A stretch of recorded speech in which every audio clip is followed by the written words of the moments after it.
Hello guys, Only Mezza here, and today we are taking a peek at the game Not the Robots! Now stay with me while I give the concept of the game. It's a little odd. You are a robot travelling around buildings eating all the furniture. On each level, eat enough inanimate objects to fill your hunger bar and you can leave via the same pneumatic tube you entered with. Things are not quite that simple however, as for some reason all this furniture is protected by high security. Lasers, sentry bots, deadly floor panels, and energy walls are all trying to kill you. Bear in mind, this is only what I encountered in the first hour of playing, so there could be far worse to come.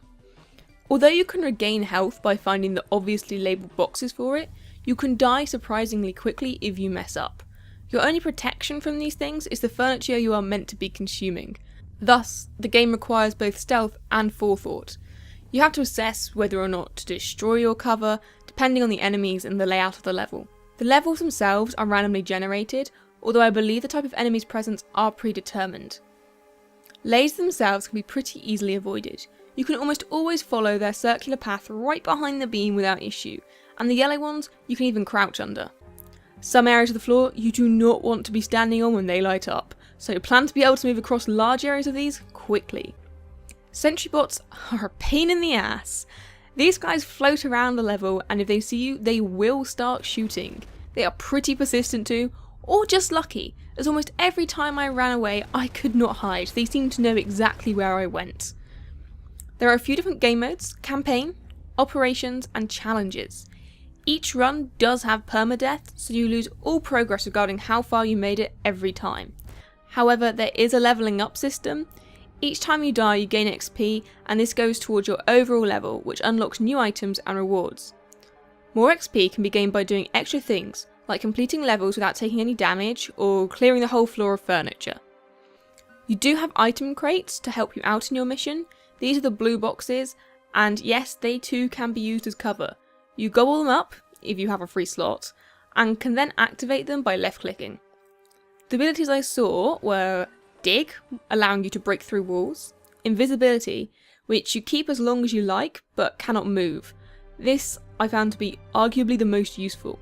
I also had Sprint and Place Block, which do exactly what you expect.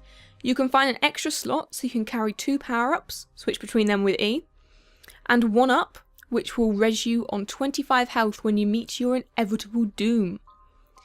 Once you've used an ability, they recharge at a reasonable rate with every piece of furniture you eat.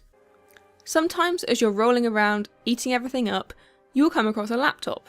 These are pretty much the entire story portion of the game that I have seen. They contain audio logs that play instantly on pickup, but can be accessed from the main menu at any time. Also keep an eye out for the red boxes. These will turn green once you have completed the requirements to pass the level and give you score multipliers. The controls of the game are fairly intuitive, WASD for movement, and that's nice and sensitive. Left click for your ability, E to switch between them, F to discard, Shift allows you to crouch, and space is the magic button that sucks things up. The game is great in that it does highlight what items will be demolished when you hit space, allowing for more strategical moves and no annoyances of removing the one bit of cover that you wanted to keep. All the keys can be rebound, so feel free to change them. As you play each level, things get harder and more challenges are introduced. The levels get bigger and more full of death traps. On top of just filling up your robot, you need to walk over a series of checkpoints in order, and the enemies get tougher. I didn't get past Building 4 when I played. The sentries were my constant downfall. Note that Building 4 is not level 4, the buildings have several levels each within them.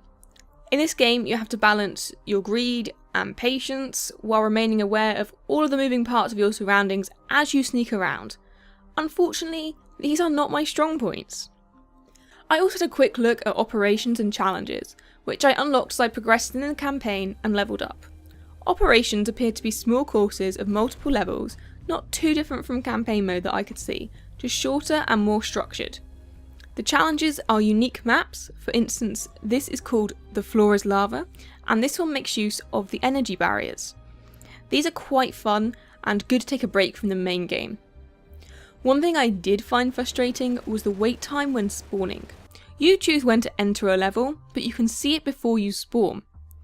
There are quite a few times where sentry bots would mill about in the room and there was no safe timing to enter for a couple of minutes. Lasers would also hit the spawn occasionally, although these were much easier to time and didn't hinder your start if you pay any attention. So choose your spawn time wisely. Overall, I found it quite fun, despite me repeatedly dying in the 4th building. I do put this down to my own lack of skill and not the game having a brick wall, however. I'll throw the Steam link in the description, so check it out if you are interested. Thanks for watching, I've been Onumeza, and I'll see you next time!